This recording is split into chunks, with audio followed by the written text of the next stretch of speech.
Psychological egoism, are we innately selfish? Psychological egoism is one of the most discussed issues of all time.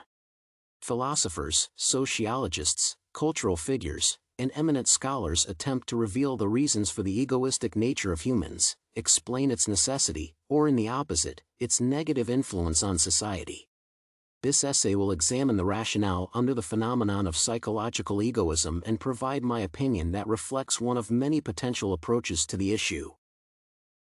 The primary source of all human actions is the inner desire to fulfill one or another necessity. The ego is that underlines motives and makes people make efforts or avoid them. According to Irwin, no man has ever done anything that was done wholly for others and with no personal motivation. It implies that even the most altruistic assistance has egoistic motives. For instance, charity can be considered as a pure intention to help.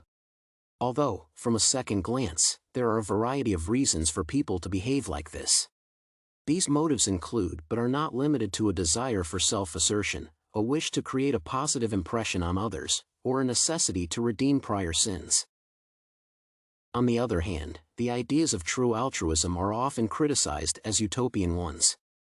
Irwin claims that it is not possible to value other people's interests as much as or more than one's own.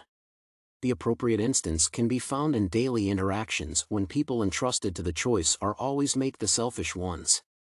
The statement coincides with the first evidence's vision and implies that it is inherent to people to compare interests and care most for selfish ones.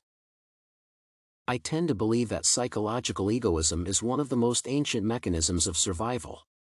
It guides humans, makes them concerned about their interests, and enables them to find benefits even in altruistic actions.